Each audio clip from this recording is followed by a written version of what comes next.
Welcome everyone to today's devotion. Going live a little early than usual. That's just because of the way my schedule was looking today. We want to look at a chapter I suspect that virtually everyone is familiar with, simply because we've all been to weddings. And in almost every wedding, 1 Corinthians 13 is read. And I think that's good and fine. I usually read 1 Corinthians 13 at every wedding I do. I also read a little bit from Song of Solomon and Matthew and Genesis and other passages. But this is probably the most recognizable chapter in all the Bible on love. It is centered on the issue of love. And although I think we could apply it to marital love, no doubt about it, because agape love applies to marital love, that's not the original context. I think a lot of people are surprised by that. Remember what we saw yesterday in 1 Corinthians 12, where there is a corporate division over spiritual gifts. And so Paul has to remind them that though there is a diversity of gifts, there's a unity of the body. Christ is the head. We're all part of the body. So we need hands and feet and ears and all that sort of stuff. Well, they are divided over those spiritual gifts. And in chapter 14, he's going to continue to talk about those spiritual gifts, namely that of what we commonly refer to as tongues. We'll talk about that a little bit, particularly tomorrow, about what exactly that is. But right in the middle of this division, Paul pauses to talk about love. Don't miss the significance of that.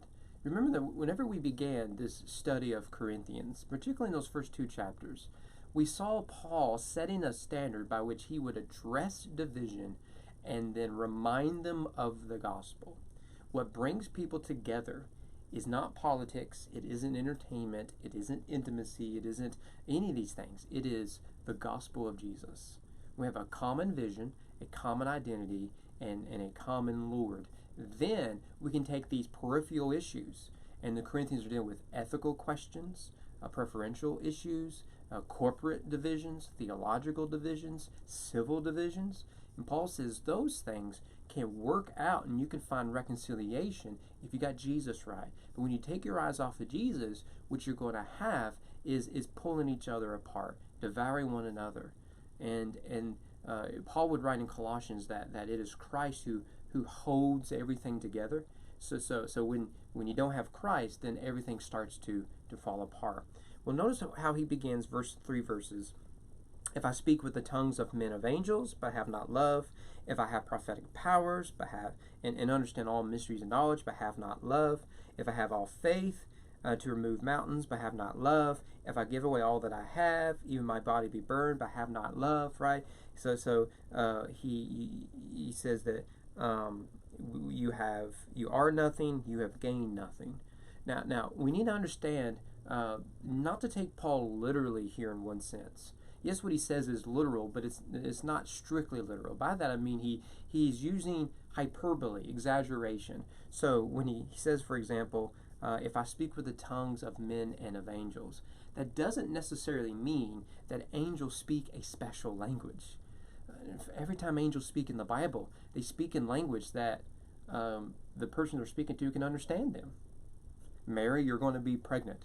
Oh, I don't need a translator, right? So the idea is that if I speak of any of the languages of men or of angels, right? Or if I have prophetic powers to understand everything, every mystery, all knowledge, if I had all that power, if I had the power of faith so as to move a mountain, right? Obviously he's referencing an example Jesus would give. So the goal of the Christian isn't to have a mustard-sized faith to rearrange the structure of the earth, right, or the plate tectonics or anything like that. It's hyperbole that to have such strong faith as to do this incredible thing. If I were to give everything away, even to the point of being burned. Let me just explain what he means by burn. There's two main options here. One is martyrdom, to be burned at the stake. Although at this time that wasn't a common means of execution, even of Christians. That'll come in the Roman Empire. But not yet here. Although it's still possible, people are being burned and whatnot. Romans preferred the gladiatorial games. The Jews would prefer stoning. Romans would also crucify and other means. burning was not the primary means of killing Christians yet. That's going to come in about 100 years, particularly in the gladiatorial realm, where you would just burn people alive for entertainment.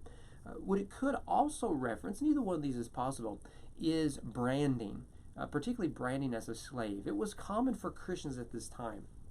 If there was someone who was in debt or who was poor or was a slave themselves, and they were a slave to particularly an evil master, some of the Christians would actually sell themselves into slavery so they can buy that slave and get them out of that bad situation or get them out of that debt or whatever. And then they would sell themselves into slavery. Now, typically slavery would be to pay off debts and whatnot. So they would do so temporarily, but that was clearly an act of sacrifice and charity. So Paul said, look, I can give away everything I have and brand myself a slave. I could go to the extremes. I could give my very life. But if I do so without love, what am I? What good is it? And then he tells us what love is. And this is, I think, quite helpful because one of the things we need to learn, particularly as we as Christians engage a post-Christian culture, is particularly a postmodern post-Christian culture, because postmodernism is a war on language. And so we need to do better at understanding what people mean by words and phrases. So Paul defines love for us, or at least he describes it in great detail. Love is patient and kind. It does not envy or boast. It isn't arrogant or rude. It doesn't insist on its way. It isn't irritable or resentful. It doesn't rejoice at wrongdoing, but in contrast, it rejoices in the truth. It bears all things, believes all things, hopes all things, endures all things. Now, what if that was our focus in life? I'm going to love like this. What would your social media presence look like now? Do you need to do a deep dive cleansing of your social media presence? Facebook, your Twitter, your Instagram? Do you need to find all those nasty comments? Do you need to try to track them down and delete them? What about in your marriage? How would this radically change your marriage? How does it affect how you treat your coworkers, your teammates, your peers, fellow students, neighbors, friends, family, opponents? I mean, just read and meditate on each of these. Patience and kindness, humility, so you're not going to be envious or boast. Go ahead and open the door. Isn't irritable or resentment. Rejoices at the truth as opposed to rejoicing at wrongdoing. This would radically change our world today. We live in a world where people who love the most shout the loudest. It's not love. And then notice verse 8, love never ends. Now that is coming off what he said in verses 4 to 7, but also introduces what he's going to start saying now. And I think we really should emphasize what he says there, that love never ends. And now, so that when we see people say we still love each other, but is it then really love? Is it love that really shaped them? Is that love that really defines them? Love never ends. We know this because of the cross. Remember, Paul is pointing them back to the cross. And to understand the cross, you got to understand the love of God. God's love will never end for you. How is it then that when we as Christians claim to love others, it is then conditional? If God's love is unconditional and thus eternal, so should our love for others. But then notice how he applies this. Prophecies will pass away, knowledge will pass away, languages will pass away. When? When the perfect comes. Now, I take this perfect to be the end of the world, right? The day will come when these things that are necessary to navigate the waters of a broken world are no longer necessary because we dwell with God in his kingdom. Now this he'll pick up in chapter 14. And this is where he says, when I was a child, I spoke like a child, I thought like a child, I reasoned like a child. But then I became a man and I gave up childish ways. We see now in a mirror dimly, but then face to face. So that's why I think it's referencing eternity in heaven. I know in part, but then I shall know fully, even as I have been fully known. So again, what is he saying here is you guys are devouring each other over issues that don't trump love.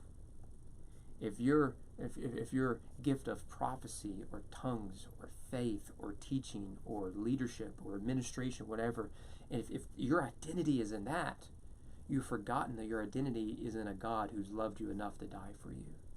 Love is the issue. So verse 13, now faith, hope, and love abide at these three. The greatest of these is love.